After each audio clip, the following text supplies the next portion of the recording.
المشاهدون الأكارم، أسعد الله مساءكم أينما كنتم بكل خير. نشرة الأخبار نقدمها لكم من الفضائيات الإريترية، نسهلها كالعادة بأهم وأبرز العناوين.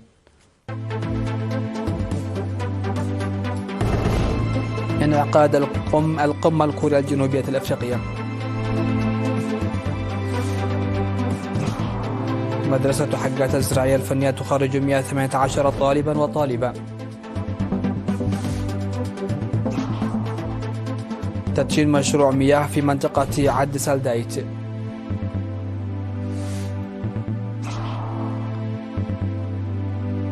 برلمان سلوفانيا يقر الاعتراف بدولة فلسطين. قتيل بهجوم على مقر السفارة الأمريكية في بيروت.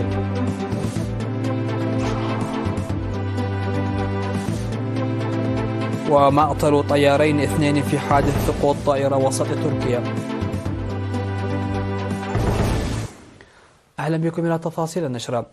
عقدت القمة الأولى لكوريا الجنوبية الأفريقية يوم أمس 4 يونيو في مدينة إيلسان بمشاركة فخامة الرئيس سياس أفورقي. شارك في القمة الهادفة إلى تطوير العلاقات والتعاون الاقتصادي والسياسي والدبلوماسي شارك ممثلون عن 48 دولة أفريقية، بينهم 25 رئيس دولة والاتحاد الأفريقي وبنك التنمية الأفريقي. وأوضح رئيس كوريا الجنوبية يون سوك يول ورئيس الاتحاد الأفريقي رئيس موريتانيا محمد ولد الشيخ محمد أوضح في التصريح الصحفي المقدم التوصل إلى اتفاق لتوسيع التعاون للدفع بالشراكة الاقتصادية والاستثمار التجاري لإنجاح النمو المشترك والتعاون المستدام. وعلم بأن كوريا الجنوبية ستوظف 10 مليار دولار للدعم التنموي الرسمي في أفريقيا حتى 2030، وحوالي 14 مليار دولار دعما ماليا لتشجيع أنشطة التجارة والاستثمار التي تقوم بها الشركات الكورية الجنوبية في أفريقيا. والتقى الرئيس سياس أفورقي على هامش الاجتماع برئيس سيراليون جولييس مادا ووزير خارجية الجزائر أحمد عطاف ورئيس بنك التنمية الأفريقي الدكتور أكيناومي آد سينان. هذا وقد توجه فخامة الرئيس سياس أفورقي إلى كوريا الجنوبية في 1 يونيو للمشاركة في اجتماع القمة الكورية الجنوبية الأفريقية الأولى.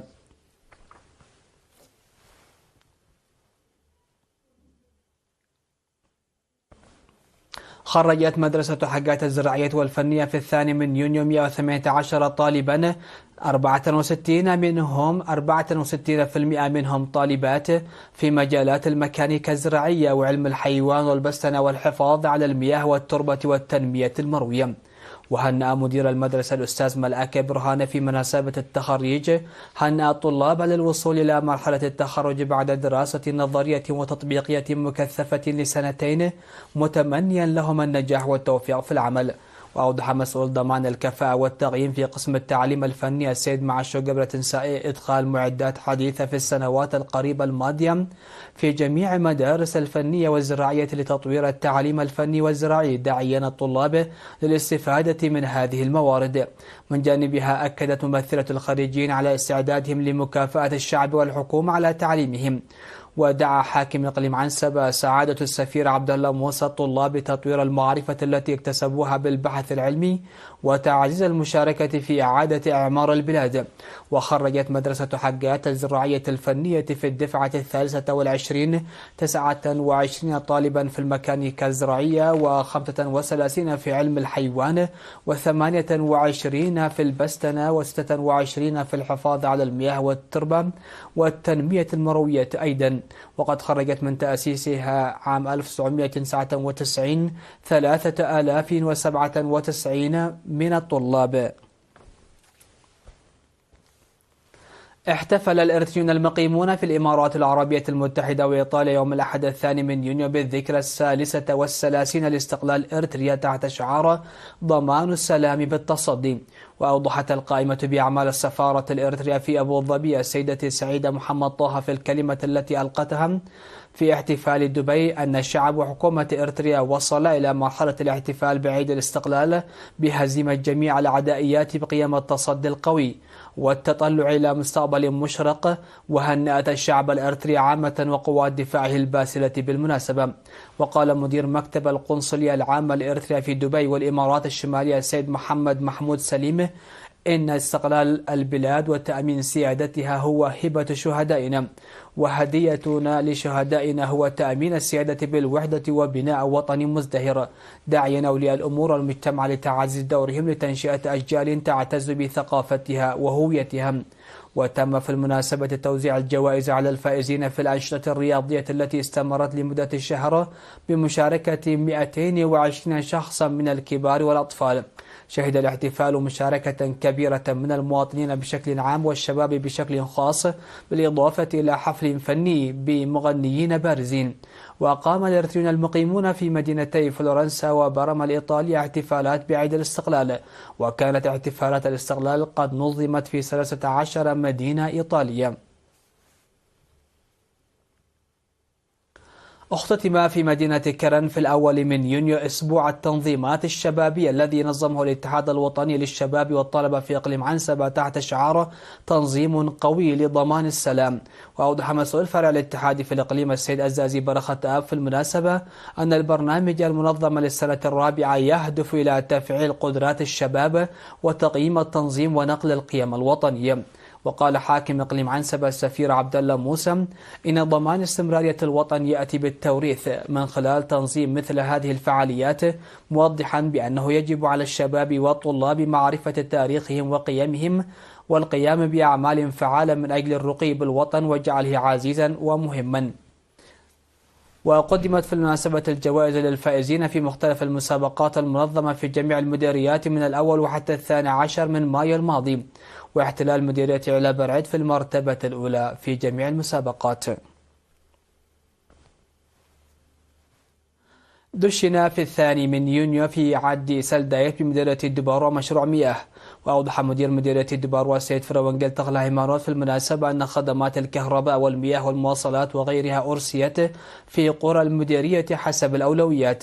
وذكر السكان مشكلة المياه الكبيرة التي كانت تواجههم، معربين عن الارتياح لانتهاء المعاناة.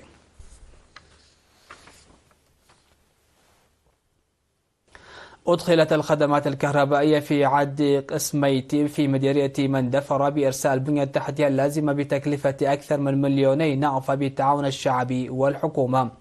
وأوضح مسؤول خدمات الكهرباء في الإقليم الجنوبي السيد سلمون قبرة سائف في مراسم التدشين في 2 يونيو، أوضح أن الجهود تبذل لاستفادة الريف من الخدمات، مشيدا بمبادرة سكان عد قسيمتي. وقال مدير مديرية مندفرة السيد هزقياس وهبته أن إدخال الكهرباء إلى الريف جزء من جهود توسيع الخدمات الاجتماعية. وأكد سكان القرية الذين قاموا بإرساء مشروع مياه بأنهم سيعملون لإنجاح برامج التنمية المتبقية.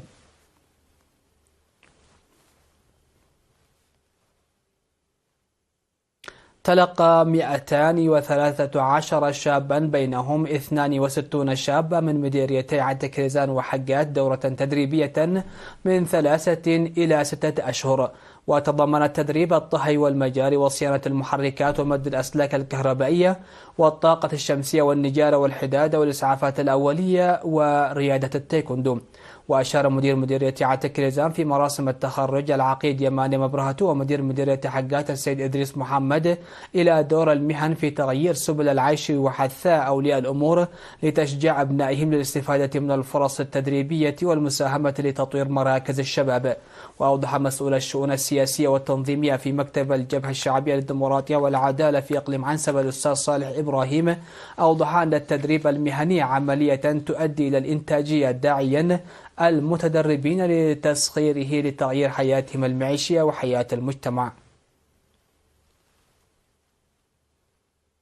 استشهد في 4 يونيو المناضل قدي دستا أمها عن عمر يناهز 67 عاما جراء مرض ألم به. التحق المناضل قدي دستا بصفوف جبهة التحرير الإريترية في شهر يناير عام 1975، وانضم إلى الجبهة الشعبية لتحرير إريتريا عام 1986، وخدم في مرحلة الكفاح المسلح في القوات المقاتلة وخدمات الأدوية في التنظيم، وعمل بعد الاستقلال مسؤول خدمات الأدوية في إقليم القاشبركة ومسؤول صيدلية مستشفى حليبة المرجعي. المناضل قدي دستا متزوج وأب ل3 أبناء، وقد وري جثمانها الثرى عصر اليوم الخميس في مقبرة الشهداء بأسمرة. وتعرب وزارة الصحة عن حزنها لاستشهاد المناضل قدي دستا وتقدم تعازيها لأسرته ورفاقه وزملائه. مشاهدينا فاصل قصير من ثم نعود نوافيكم بالأنباء على الصعيد العالمي.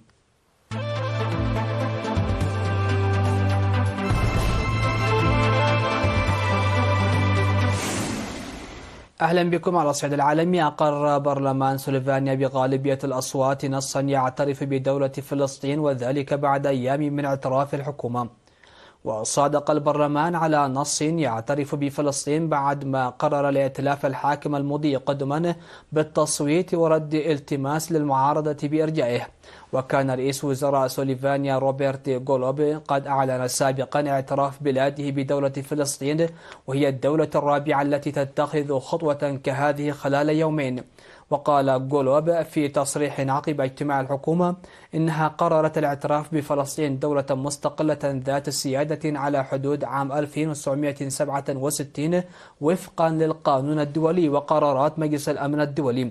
وأعلنت إسبانيا والنرويج وأيرلندا اعترافها بدولة فلسطين، مما يرفع عدد الدول المعترفة بها إلى 147 من أصل 193 دولة بالجمعية العامة للأمم المتحدة. قال الجيش اللبناني إن مسلحا أطلق النار على السفارة الأمريكية في بيروت، فيما ذكرت السفارة أن طاقم عملها ومنشآتها آمنون.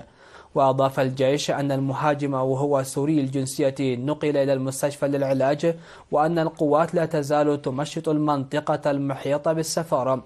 وذكر مسؤول أمني لبناني للأسوشيتد بريس أن 3 مهاجمين ضالعون في الهجوم، أحدهم قاد السيارة لتوصيل المسلحين إلى الموقع، و3 فتحوا النار هناك. وقتل أحد الجنات وفر الثاني، وأصيب الثالث واعتقله الجيش اللبناني. كما كشف مصدر أمني لرويترز أن أحد أفراد الفريق الأمني بالسفارة أصيب في الهجوم، وأن الجيش اللبناني أصاب أحد المهاجمين في بطنه ويقوم بتمشيط المنطقة للعثور على مهاجمين آخرين.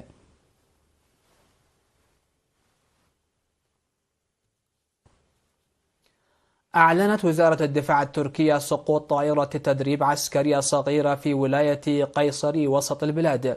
وأفادت وزارة الدفاع في بيانها أنه تم العثور على طيارين 2 داخل الطائرة وقد فارقا الحياة إثر تحطيم الطائرة.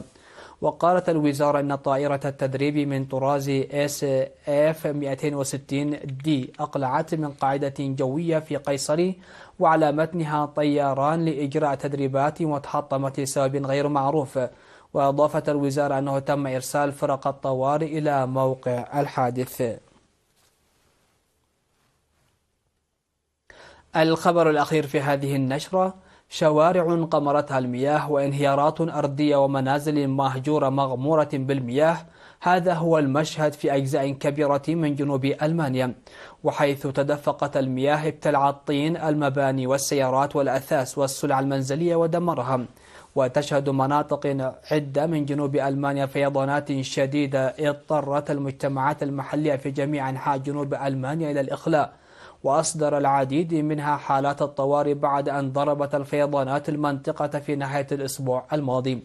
وتسببت الفيضانات في تعطيل حركة النقل على نطاق واسع، حيث توقفت خطوط السكك الحديدية لمسافات طويلة المؤدية إلى ميونخ من الشمال والغرب عن العمل. إلى ذلك أعلنت السلطات النمساوية حالة الطوارئ في النمسا بسبب فيضانات نهر الدانوب، وكثفت الإجراءات الاحترازية من أجل الحماية من الفيضانات في مدينة لينز بولاية النمسا العليا بعد وقوع فيضانات قوية مماثلة في ألمانيا.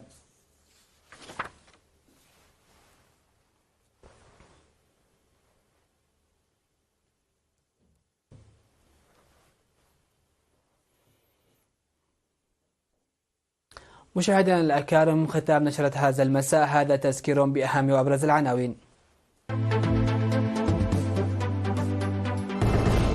انعقاد القمة الكورية الجنوبية الإفريقية.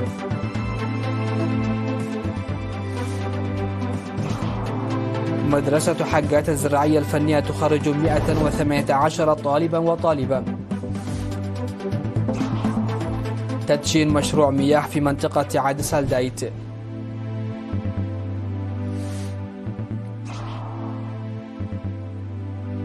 برلمان سلوفينيا يقر الاعتراف بدولة فلسطين. قتيل بهجوم على مقر السفارة الأمريكية في بيروت.